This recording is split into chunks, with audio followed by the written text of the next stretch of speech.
You saying, oh, I'm a legend, I don't look upon it as legendary. I just look upon it as it's an event that I've enjoyed rocking up to each year, and it's on again, so I come down again. I never go in thinking I can win. I just go in thinking I'll finish.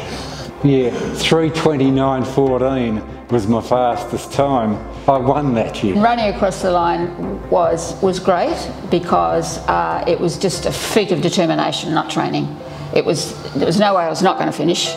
I was rapt because she'd gone in, I think, as a walker, and then to see her come in running, it was very gratifying, really, yeah.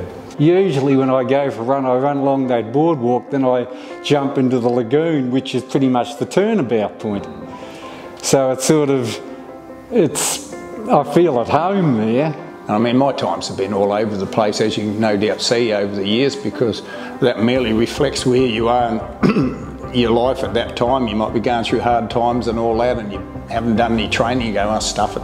Just going to run it anyway. Unfortunately, as you age, everything gets older and it's harder to get it moving, as all of us old fellas know. That sort of running for men and women, it provides you not only with fitness and competition, but I suppose the opportunity to get out and test yourself against, what you've got. Yeah, but just with the amount of people that are in it now, I'd never in my wildest dreams ever thought that it would turn into hundreds, well, thousands to do all the different distances, but to, just have 300 people doing the 50. It's been great just watching it grow in numbers. I'm in total awe of all the young guys and young women who are just killing the times.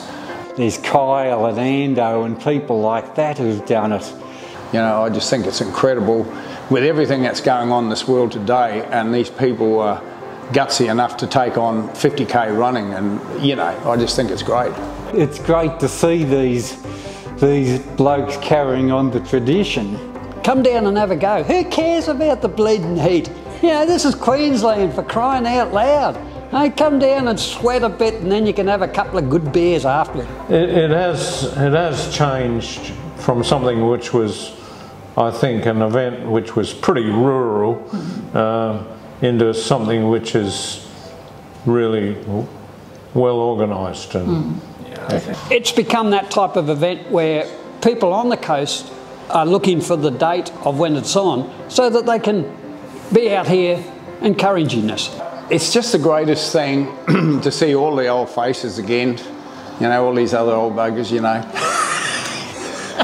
Jesus, you look bad, It's right. There's, Macca Mackenzie, there's a few of these fellas that have been around for a long time.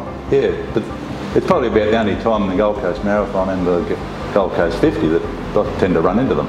So there is, a friendship there. It's hard to explain, but it is camaraderie for sure. And also seeing that all these guys are still alive, and because, we've lost so many friends over the last 10 years, it's unbelievable, It was a sad day when Ian went, because he organised some really good events. He plugged away with this event, nothing spectacular or anything, but he kept putting those bloody hills in. Ian'd be up there and I'm struggling away. He'd come out and say, what happened? Did you start off too fast again? Right? But Ian's always encouraging. He did a great job. At the end of it all, he still did a great job. It was fabulous that he pursued this one, even though, it had small beginnings, and kept it going to the point where it is now. So, yeah, he was an inspiration, I think, for a lot of people on the Gold Coast, a lot of runners. Well, GC50, it just means a really massive challenge. Achieving a goal. Okay, that's the year finished. That's the race year finished. But I also think of heat. It was just my go-to event every December because it's crazy, it's hot. I think it's almost, if you like, the crown in a running career as far as I'm concerned, in that it's flat mostly. It's just a beautiful venue. When you do these sort of runs, even though you've pretty well stuffed at the end of them. You think, why do I want to do this again? But within hours of finishing, you're looking for the next one. It's a real statement about the Gold Coast and running. So I think it's earned its reputation and can only continue to grow.